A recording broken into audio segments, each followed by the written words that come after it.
Hoy en nuestro tiempo de entrevista vamos a hablar de varios asuntos de interés y actualidad, vamos a hablar de salud y para ello nos acompaña en plató el doctor Manuel Chaparro. Gracias por estar con nosotros. Hola, buenas tardes, gracias a vosotros.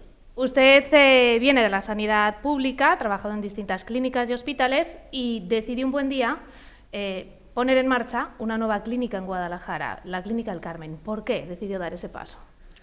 Bueno, nosotros en principio somos personas que trabajamos en un entorno de salud y bueno, esto era una cosa que ya se estaba gestando desde hacía ya muchos años y hablamos un poco entre nosotros y poco a poco gente incluso que no forma parte del mundo sanitario pues decidió dar un paso en un momento dado, pues a lo mejor basados en una ilusión, en una forma de tener un servicio dentro de lo que es el área de Guadalajara, dentro de lo que es el área de una comunidad y dentro de un área vecinal. Y no es que haya dado el paso lo hemos dado todos, y eso es lo más importante, yo creo. Un paso con ilusión. Entonces ahí nació un poco el espíritu de lo que es el Carmen, ¿no? La Clínica del Carmen está situada en pleno centro de Guadalajara, en la calle Virgen del Amparo, y ha empezado a andar igual en un momento que muchas personas podrían pensar que es especialmente difícil o que igual no es el más apropiado, aunque ya se sabe que nunca es todo el momento lo apropiado que se debe para poner en marcha un negocio o una clínica o una empresa, pero decidieron ponerla en marcha justo en plena pandemia, cuando el país estaba prácticamente confinado. Bueno, quizás yo creo que eso le da un valor añadido a la situación, no de lo valientes que somos, sino de las ganas que teníamos de hacer esto. Y es una situación en la cual nosotros ya empezamos todo esto, porque las cosas no nacen de un día para otro, sino que nacieron ya de hace tiempo, y el salto era ahora o nunca, y eso ya lo dijimos. Evidentemente tuvimos una dificultad, pensábamos que íbamos a abrir en un momento dado, en el mes de abril, pero evidentemente vino el SARS y como la COVID, ¿no? La enfermedad provocada por el SARS. Y eso pues nos hizo dar, si esto tenía que tener unas fases, nos hizo dar todavía mayor empuje.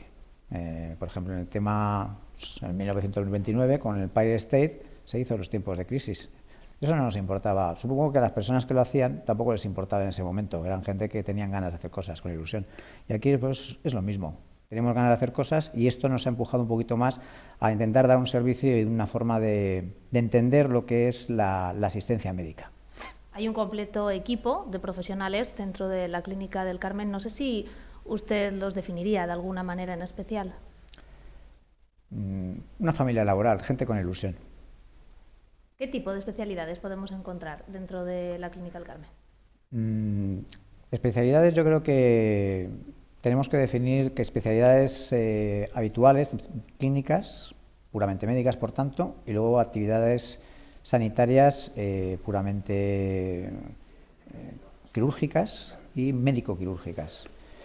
La actividad sanitaria médica forma parte de un contexto. Nuestra atención es integral hacia lo que es el paciente. Un paciente puede tener un problema de salud, venir al traumatólogo, el traumatólogo no es el primo hermano de Dios. Y yo al principio creo que sí que tengo ese título, por lo menos me lo han dado.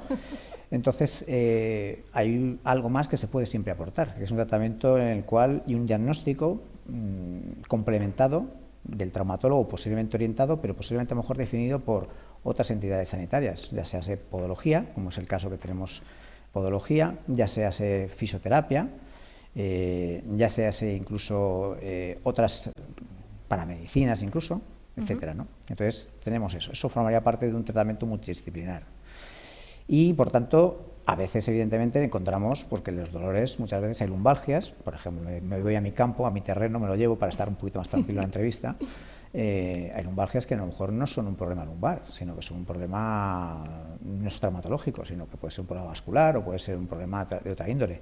Entonces esas circunstancias a lo mejor requieren evidentemente otros nexos. Pues puede ser evidentemente la radiología, la ecografía en este caso que tenemos con dos compañeros también muy importantes, la radiología intervencionista, la medicina de familia y la medicina de urgencias, que también la tenemos con compañeros excelentes, y por supuesto luego después otras entidades que a lo mejor incluso dentro de lo que es algo tan complejo como es la medicina, pues hay connotaciones dermatológicas que incluso forman parte de un diagnóstico integral que incluso está relacionado, por ejemplo, con una escoliosis. Entonces, por ejemplo, también tenemos que tener el dermatólogo, que se nos escapan cosas. Nosotros al final nos metemos con el cuchillo y tal, y nos ponemos con el martillo y tal, pero hay cosas que evidentemente se controlan de otra manera. Los lupus, las enfermedades reumáticas, todo esto, ¿no? Entonces, Eso, aparte, es importante, y una vez determinados, si verdaderamente tenemos una situación global con un tratamiento y un diagnóstico concreto, a veces no encontramos una causa estructural y, por tanto, también pensamos en una cosa que es muy importante para la gente, el dolor. Entonces, hay por ahí alguna revista que pone en un sitio no hay dolor, ¿no? Y el no hay dolor es importante, la gente también.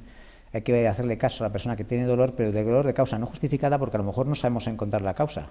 No, los primos hermanos de Dios no existen, sino que no encontramos la causa, no hay causa a lo mejor, o es un dolor psicosomático, etcétera, y por eso la unidad del dolor es otra de las entidades que tenemos, con 2 anestesistas, con evidencia científica y con intervencionismo. No son los típicos que ponen pastillitas hasta luego y te veo en 4 meses, sino con intervencionismo, con control ecoguiado, etcétera. Esos son todos los grandes valores añadidos. La unidad del dolor es una de las novedades médicas, por denominarla de alguna manera, que igual más llaman la atención de la Clínica del Carmen. Es algo a lo que no estamos acostumbrados, la mayoría, a saber, ¿tienen una unidad del dolor? ¿Eso qué es?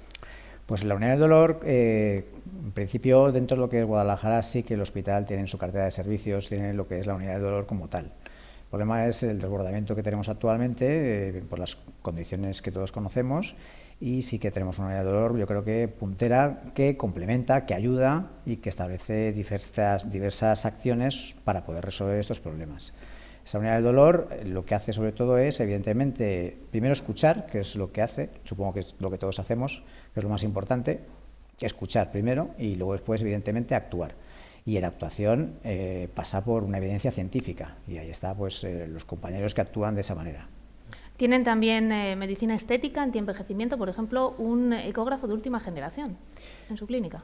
Sí, es un ecógrafo que, bueno, no voy a dar pábulo a ningún tipo de casa comercial, pero sí, está basado en un ecógrafo de un puntero y ese ecógrafo nos lo repartimos un poco. Yo soy el último que lo usa, lo uso muy poco, pero porque soy el que menos sé usarlo.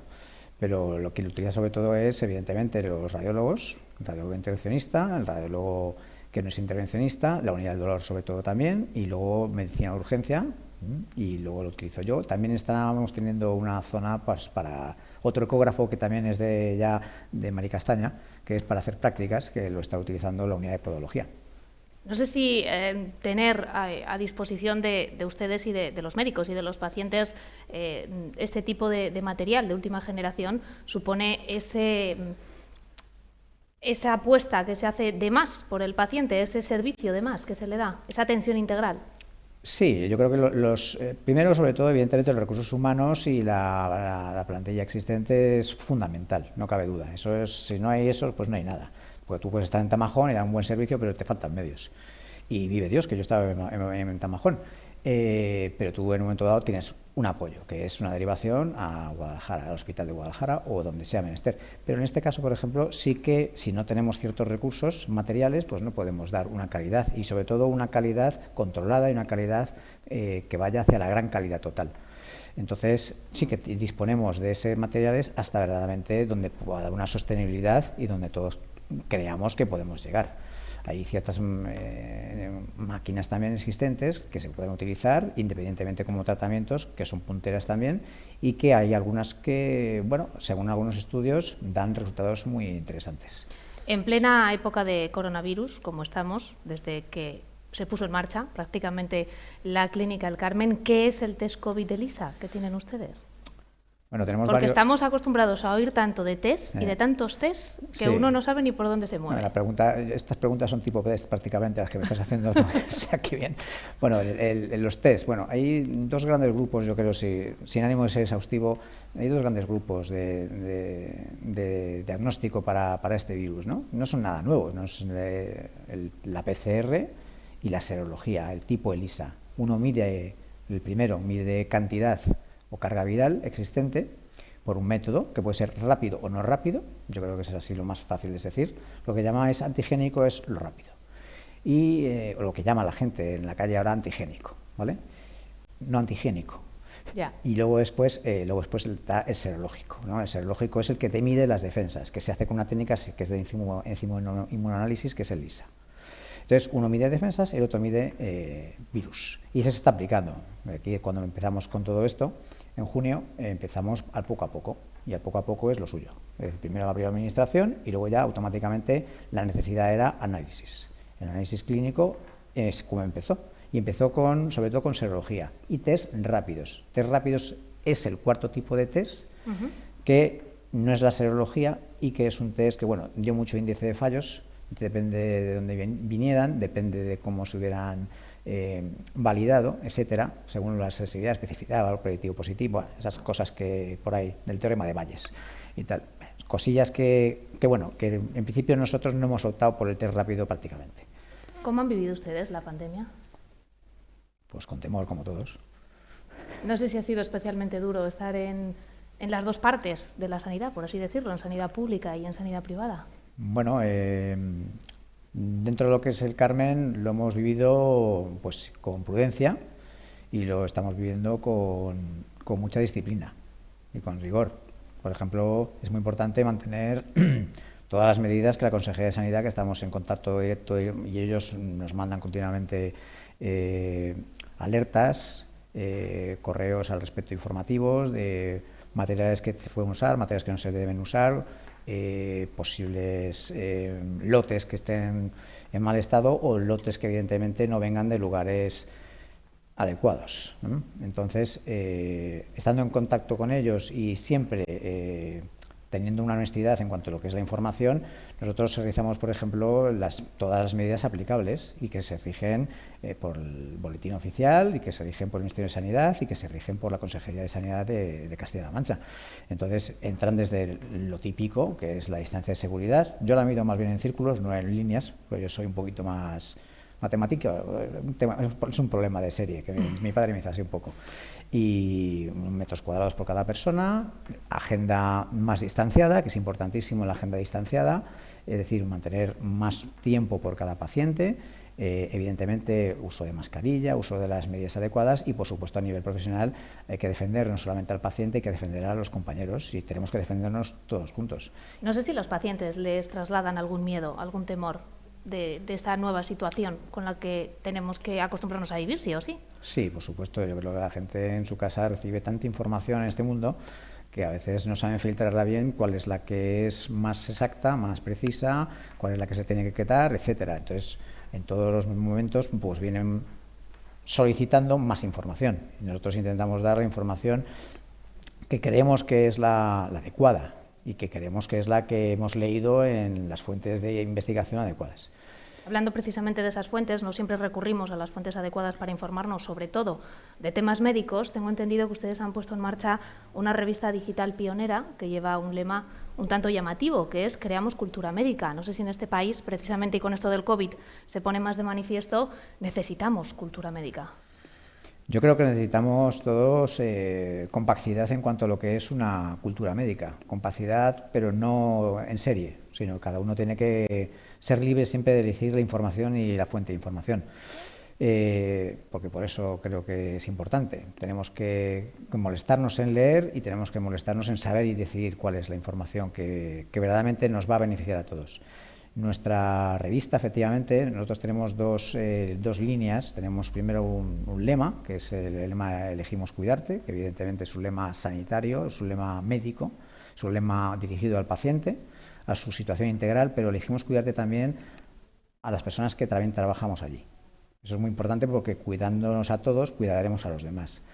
Y luego después está el lema que acaba de apuntar, y ese lema evidentemente habla de cultura médica, pero cultura dosificada, podríamos hablarlo así. Una cultura que no sea pesada, una cultura que sea que la gente busca una información, pero una cultura honesta, una cultura sin entremezclamientos. Y accesible. Correcto, sí, sin ser pedantes. Y bueno, que no canse y que informe, porque estamos en una sociedad de información, se requiere información, pero claro, la información tiene que estar también encauzada. Año y medio de vida tiene la Clínica del Carmen, una clínica moderna, que les invitamos a que vayan a conocerla y que han podido ver algunas de las imágenes a lo largo de esta entrevista para que sepan lo que se van a encontrar allí en la calle Virgen del Amparo, pero no se van a quedar aquí.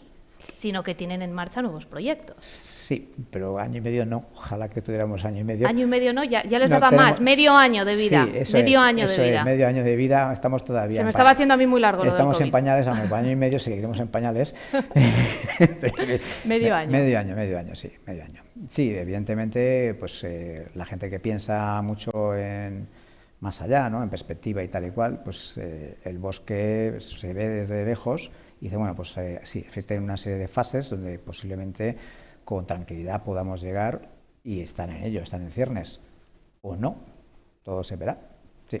Pues muchísimas gracias, doctor Manuel Chaparro, por acompañarnos y explicarnos todo lo que pueden encontrar y disfrutar a ustedes para ayudarles, básicamente, que para eso nace la Clínica El Carmen.